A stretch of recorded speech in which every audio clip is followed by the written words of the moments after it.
In part 1 of this NG tube series, the steps to placing an NG tube were explained and demonstrated using a mannequin. But most of the difficulties to insertion aren't in the steps of the insertion, but in the practical application of that process. A lot of nurses report a lack of confidence in this skill, even if they have had successful attempts in the past. There are a lot of tips and tricks that people use to help with placement, and the best way to show their use is on an actual person. So I chose to attempt to insert an NG tube into myself, and over the course of this experiment, I tried every tip and trick that I knew to overcome a lot of problems. And I learned a lot about insertion in the process that will hopefully help you in your practice. At first, I tried the standard insertion, head looking straight forward, inserting straight into the nasal canal, but I met resistance at the back of the nasal passage. You can try to rotate the tube as you provide constant pressure to get through the back of the canal and into the pharynx, but I found that pressure to be too uncomfortable and I aborted the attempt. But I have had success with the rotating pressure on patients in the past. It just didn't seem to be working for me. And not everything will work for every patient. Everyone's anatomy is a little bit different, the sizes of openings are different, and we have to go by feel, and we can't see the obstacles that we're going to run into. So the next thing I tried was to warm the tube by coiling it around my hand and holding it for a minute. This did make the tube noticeably more flexible. I lubricated and attempted again, and this time I was able to insert past the nasal canal. You can feel it in the hand that's holding the tube. It feels like you've just made it over a bump or broken through a film. When you feel that, you've made it into the nasopharynx. As soon as I felt the tube go past this point, I dropped my chin to my chest to attempt to narrow the trachea and ensure that the tube entered into the esophagus, but as the tube reached the back of my throat, it curled into my mouth, and I felt it on the back of my tongue, causing an overwhelming gag reflex. I would have liked to show the camera the tubing coming out of my mouth, but unfortunately, I instinctually ripped the tube back out of my nose when I gagged. In a previous, ill-fated attempt to put in an NG tube, I failed to drop my chin to my chest in time. I used a different head position for insertion, which I will discuss next, but in this attempt, I made it past the turn and then kept inserting instead of instantly dropping my chin. With my neck hyperextended, I left the trachea open, and the NG tube chose to take that route. I fed the tube toward my lung instead of toward my stomach, and it caused me to cough violently and rip the tube back out. It was mildly painful to breathe after that, so I stopped trying and waited a very long time before I had the nerve to try again. On this day, after I had the tube try to exit my mouth, I changed tactics. The head position you saw in the previous clip was from another trick I had heard about. Someone once told me to have the patient hyperextend their neck. I'm not sure exactly what this accomplishes, but I suppose it could cause slight repositioning of some of the internal anatomy. Whatever the effect, with this position, I inserted and very smoothly made it past the turn. When I felt it pass into the nasopharynx, I quickly dropped my chin to my chest and attempted to continue the insertion. I grabbed a cup of water and tried to insert the tube while I swallowed. Again, when it reached the back of my throat, I felt that gag reflex overwhelm me, and when I pulled the tube out this time, I had started bleeding. Going back to that ill-fated day, the first attempt I had with the hyperextended head position failed because I didn't extend enough. I was basically just looking up. I only found success with this when I truly tipped my head back as far as it could possibly go to fully extend my neck. Going back to the bloody nose, you'll have bloody noses. It's hard to avoid when you're inserting a tube into a nose, but just because there's blood doesn't mean that there is extensive trauma. I continue to use the left nair for the duration of these attempts. It keeps bleeding with each failure, but at no point does that trauma prevent the tube from advancing. Another trick I had learned was to stiffen the tube with ice water. I tried this next. Submerging the tip of the tube in ice water for about 30 seconds noticeably stiffened it. For me, that didn't solve any of my problems. It made it hard to advance past the turn. So I removed the tube again and decided to go the other way and warm it up with warm water. I got some water from the hot water dispenser and soaked the tube for about 30 seconds. It became surprisingly flaccid. I lubricated and attempted the insertion again. With the more flexible tube, it very easily inserted past the turn, and I advanced it further than I had been able to with my previous attempts, reaching past the back of my throat and possibly reaching the opening of the esophagus. But that gag reflex got the better of me again. The gag reflex is a constant problem once the tube reaches the back of the throat. On the attempts where the tip tried to turn and exit my mouth, it was instantly overwhelming. But even on the attempts where I made it past that point and inserted further, it was a constant presence. There's a lot of movement and wiggle to the tube as you move your head, and as the tube advances, I could feel it constantly, and I had to concentrate really hard on not gagging as a result. Because of this, and from the help of my audience, we identified I was advancing far too slowly. Once you get past that turn, you need to push quickly, especially once you've cleared the back of the throat towards the esophagus. I needed to advance more tube at a time, at a quicker pace, so I had someone hold the water so I could use two hands. Instead of feeding it in one-handed by walking my fingers down the tube, I grabbed a few inches below my nose, ready to push it in while I swallowed. But I found it difficult to push in. I caved to the gag reflex and may have vomited a bunch of water that I'd been drinking. Upon review, we noticed I wasn't pushing with the swallow. I was pocketing water in my mouth and pushing as I was sucking in through the straw, but not actually swallowing the water down my throat as I pushed.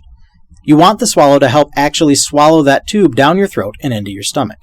It was also during this attempt that I was able to not reflexively pull the tube out of my nose every time I gagged.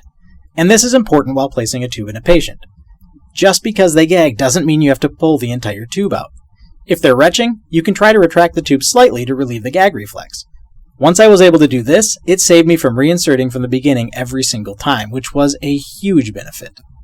Each new insertion is just as unpleasant as the last for the patient, and for most nurses, getting past the turn in the beginning is the hardest part.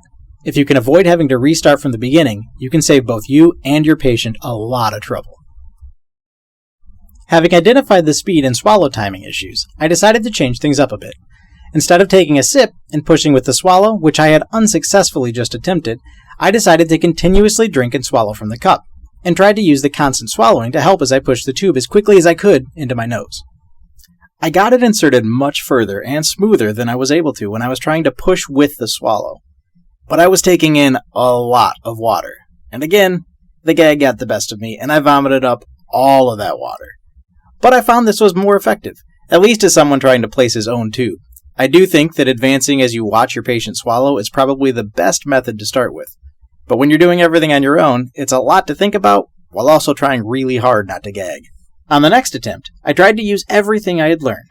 I warmed the tube in water. I curled it around my hand to hold the desired shape. I lubricated generously. I inserted with my head fully extended. As soon as I felt the tip past the back of the nasal canal, I dropped my chin to my chest. I drank continuously as I inserted quickly. I did have gag response, but was able to keep the tube in and relieve the gag by slightly retracting the tube. I did accidentally retract a bit too far and had to return to the extended neck position to get the tube back into position. At this point, after 10 separate insertion attempts, it was becoming slightly more difficult, I believe due to trauma, but by providing constant pressure to the tube and slightly rotating the tube, I was able to still advance past the nasal canal and into my throat. If you watch closely, you can see where the tip moves past the resistance. Then, with the tube ready to advance, I began to drink continuously.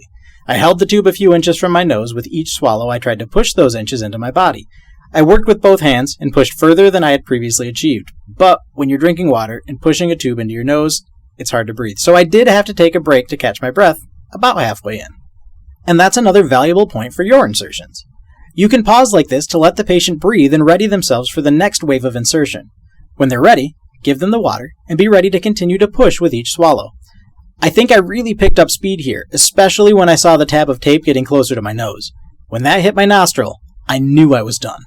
This is why I now really like the tape instead of marking with a pen.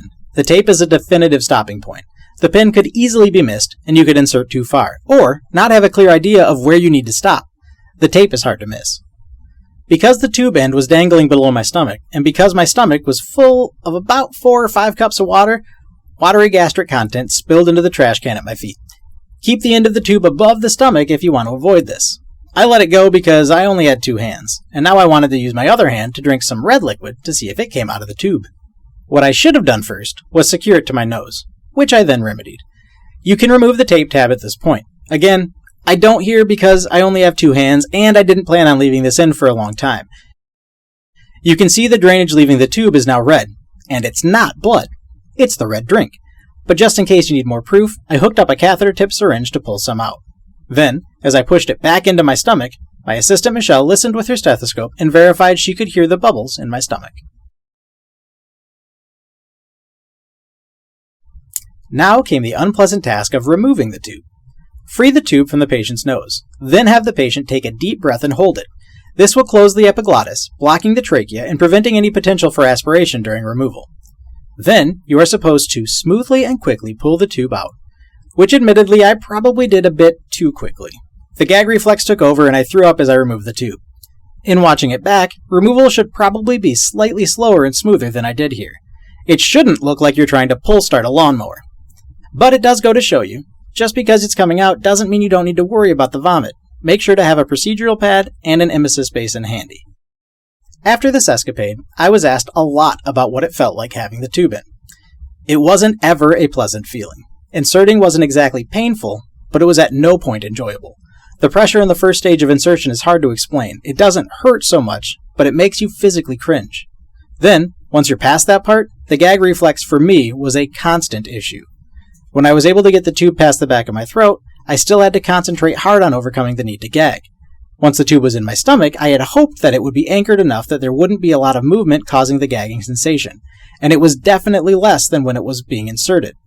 But it was always there, always present, and I was constantly having to convince my body not to throw up. I only had it in place for between 5 and 10 minutes total. I should point out that I have a particularly strong gag reflex normally, so this could be a bigger problem for me than it is for someone else. When the tube was in place, I couldn't feel anything when inserting or removing fluids from the tube. I also had no problem swallowing fluids through a straw. My nose was pretty raw from the repeated attempts for the next day, and my throat was sore for about a day or two. I was surprised that I could still breathe through my left nostril the next day. I expected it to be swollen and traumatized from the repeated insertion attempts. Obviously, I struggled with this insertion quite a lot, but I think that if I weren't the one doing it, and I had someone else inserting, my experience on the receiving end wouldn't be nearly as bad. What I would want that person to do is push past my gag reflex. I had trouble with that because my body was telling me to pull it out, but someone else would be able to push past it, even if I was fighting the movement. Also, I would want them to push it in fast. The longer the insertion takes, the stronger the need to gag and vomit. So once you've got momentum, keep going quickly.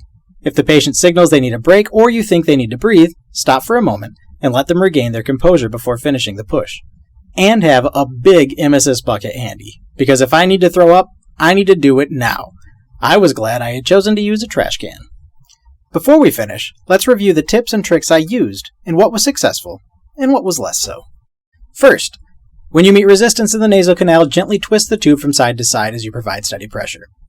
Initially, this was still too uncomfortable for me, but when I tried it again later, with that adjusted head position, I did find it helped get past the resistance at the turn. Curl the tubing around your hand.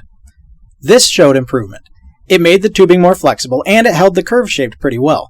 I'm not sure if either of those things was more or less beneficial, but the movement past the turn with this technique was smoother.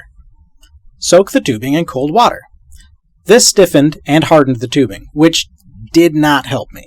But it is something I have heard other people recommend many times. So I guess the jury's out. I won't use this technique in the future, though. Soak the tubing in warm water. This is a step I will probably take for all of my future insertions. It not only went in easier from a provider standpoint, but as the receiver, it was much less unpleasant. Not so much a tip as an insertion step, make sure to drop the chin to the chest after making the turn. If you don't, you leave the trachea wide open for that tube to slide in, which is unpleasant. Hyperextend the neck. This worked fantastically for me. I have also tried this on patients, and sometimes it's worked, and other times it hasn't really made a difference. If I ever need an NG tube placed, I will definitely insist on using this trick, though. Have the patient drink water. This is more or less NG tube placement gospel at this point, but the technique of using the drinking to your best advantage is important. You will be able to see your patient swallow. Watch their throat, and as they swallow, advance the tube with it. Find the rhythm, and it will help you out a lot. If you can't find that rhythm, my drink continuously and shove it in approach seemed to be a close second. Push in quickly. Once you're past the turn and moving in the right direction, push quickly. When I was slow or delayed, I found the gag reflex to be extreme.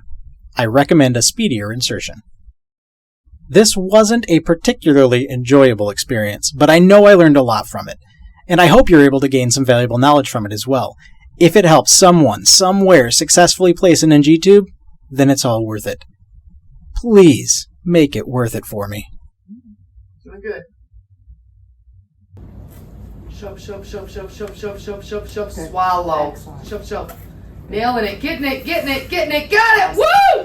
Woo! Yeah! Yeah! All right.